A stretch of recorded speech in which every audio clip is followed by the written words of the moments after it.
Maraming gusali pa rin ang hindi paligtas pasukin sa Davao Oriental matapos mapinsala ng nangyaring magnitude 7.4 na lindol.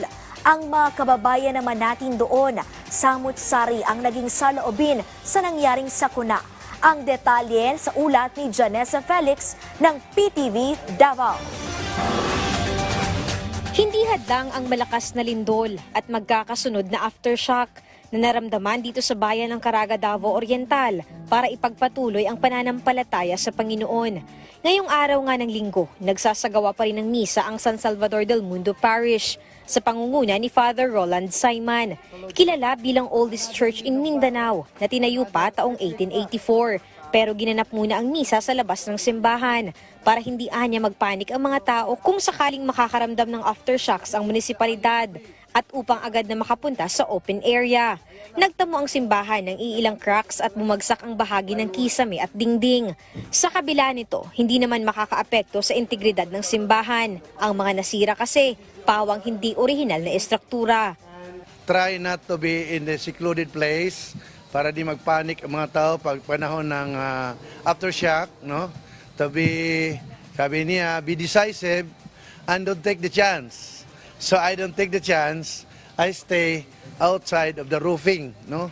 Para in front of the church for the 3 masses that we have to secure the people, no? Para anytime pag na aftershock, we disperse to the open air, no? So for security reason, we follow the advice of the bishop. Ang residenteng si Froilan naman, nananatiling positibo sa likod ng sitwasyon ng kanilang pamilya ngayon. Lalo't isa ang kanilang tirahan sa nasira ng lindol. Sa pamamagitan ng pagsisimba ay nagiging kampante ito na magiging maayos din ang kalagayan ng lahat ng mga apektadong residente. Hindi na po ito bago sa amin.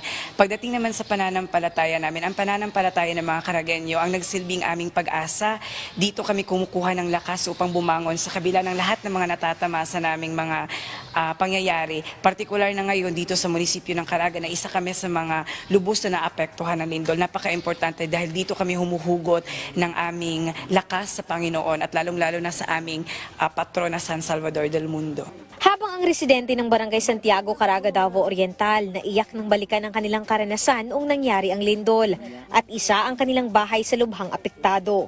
Sa ngayon nga, nasa labas muna sila ng bahay nagtayo ng tent para maging pansamantalang tirahan. Mahirap anya ang kanyang sitwasyon, lalo na at nakakaranas ng pag-ulan sa gabi at mayroon itong maliit na anak. Ay wala, nag-iiyak lang talaga ako sir, wala akong nagblanko talaga yung isip ko, wala akong maano. Totally damaged din ang bahay ni Lovenia Taming, pero malaki ang pasasalamat niya dahil wala sila sa bahay noong lumindol. Pero wala na anya silang nakuha pang mga gamit. Totally talaga, kagaya ng mga appliances, lahat.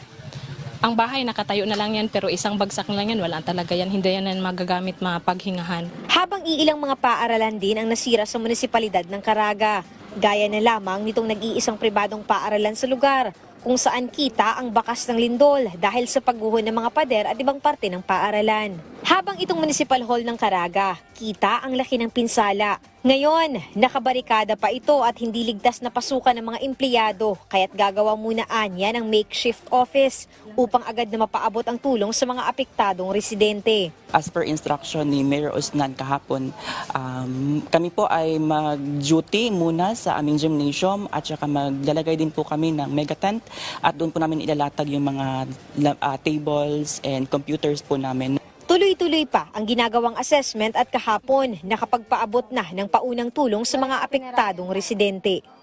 Mula dito sa Caraga, Davao Oriental, Janessa Felix para sa Pambansang TV sa Bagong Pilipinas.